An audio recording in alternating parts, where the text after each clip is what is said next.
A federal judge has temporarily paused the Trump administration's midnight deadline for federal workers to accept a deferred resignation. He's set a hearing on Monday to hear arguments on the issue. Let's bring in our reporter panel, Sophia Cai and Molly Ball. Sophia is a White House reporter for Politico and the author of West Wing Playbook, so she's awfully busy these days. And Molly is a senior political correspondent for the Wall Street Journal and also the co-host of the Trump 2.0 podcast from the Wall Street Journal. Also extremely busy these days. Welcome to both of you. I want to talk about messaging power in the new Washington that we all find ourselves in. And Molly, I guess I'll start with you in this article that you just put out last week that was fascinating. The headline, Democrats have a new leader, but haven't come to grips with failure. What did you mean by that? Well, I went and reported on the DNC meeting where they selected a new head of the Democratic National Committee. And, you know, I'm not breaking any news by saying that the Democrats are a bit demoralized after what happened to them in November. But it is really striking the degree to which they seem to be sort of repeating the same patterns that got them to this point. Rather than really changing any of the messaging that resulted in the loss in November.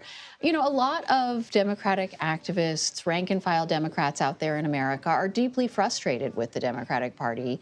They feel like it's not in shape to win back power. And Democrats are in a tough spot, right? They are locked out of power in Washington. We see them trying to respond to this blitz of activity from the Trump administration.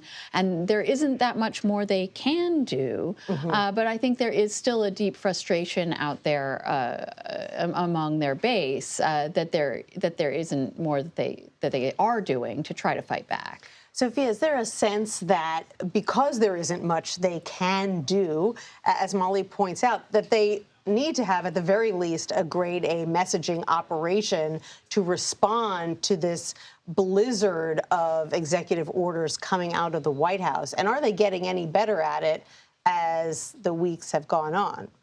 You know, I think that if you talk to a lot of Democratic operatives, whether they're Biden folks, a lot of people say, look, like, we've got to get off of the couch and stop moping around. And there really seems to be a real vacuum when it comes to messaging. I think there's individuals coming up here and there to propose ideas, but I don't know if, you know, Democrats have really united around a single issue, a single kind of messaging. I mean, even in terms of confirmations, Republicans were very cognizant that they didn't need any Democratic votes.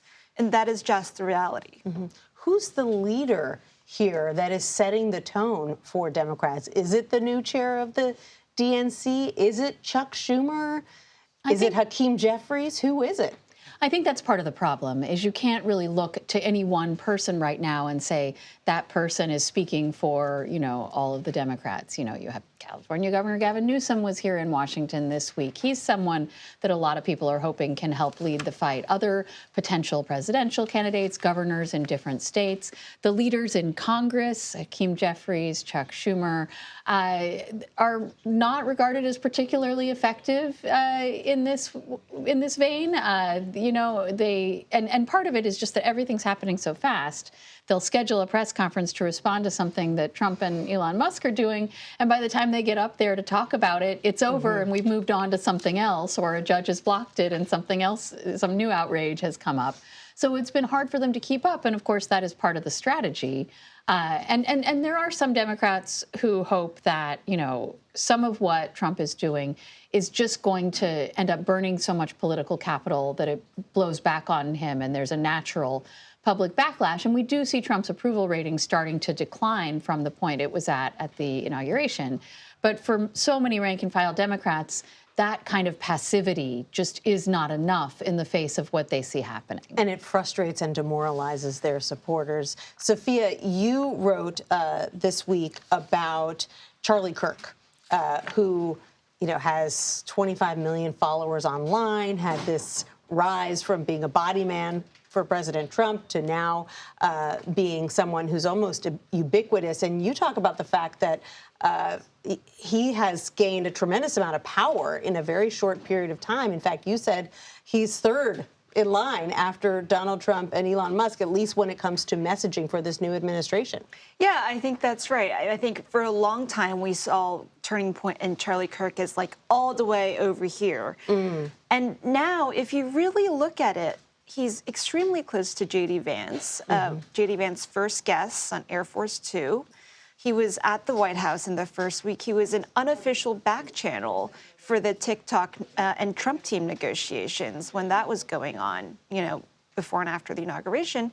And he has really transformed his social influence into real political power because of how close he is to the nerve center of the current Trump White House, which includes people like Stephen Miller, people like Taylor Buttigieg, people like Sergio Gore. I mean, these people are all in like this next generation of MAGA and people who are running things behind the scenes. And that now also includes Charlie Kirk on the outside. Yeah, yet another example of how if you can control the message, you've got a lot of access to power. Sophia Cai, Molly Ball, thank you both for being here. I appreciate it.